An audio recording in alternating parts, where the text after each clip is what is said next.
Baissez-vous. Je vais vous donner une clé d'évangélisation. Une simple clé d'évangélisation.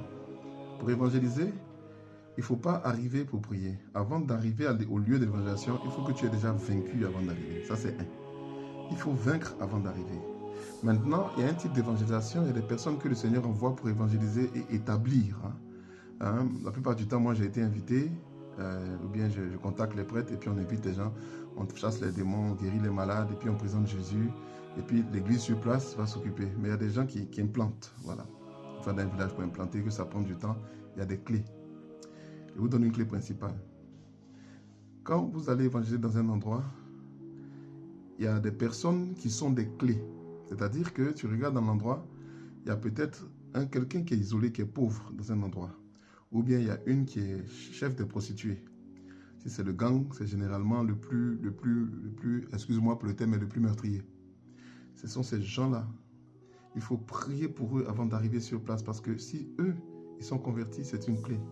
Toutes les portes s'ouvrent maintenant pour que l'évangile puisse passer. C'est important de savoir ça. Faut pas venir sur des territoires si tu n'as pas vaincu l'autorité du territoire. C'est pour ça que je dis qu'il faut prier avant d'arriver.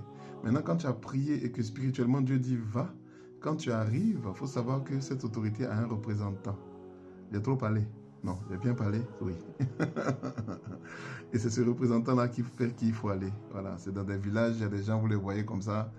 On dit non, voici le notable du village. C'est un monsieur qui est assis là. Bon, c'est pas lui le vrai chef. Hein. Non, lui, il sait qui est le vrai chef. Non, il faut saluer le notable. Il faut aller payer respect à tes aînés et tout ça. Il faut faire tout ça là. Mais continuez de prier puis de regarder. Ayez les yeux ouverts. Vous allez voir qu'il y a quelqu'un dans le village, un fou qui passe comme ça tout le temps. C'est pas juste un fou. Il faut tout faire. Vous allez mettre la main sur lui pour prier. Demandez la grâce de Dieu sur lui. Si celui-là, il est guéri là. Ouh, la porte est ouverte. Allez, paix chez vous et que la gloire de Jésus demeure dans votre maison. Amen.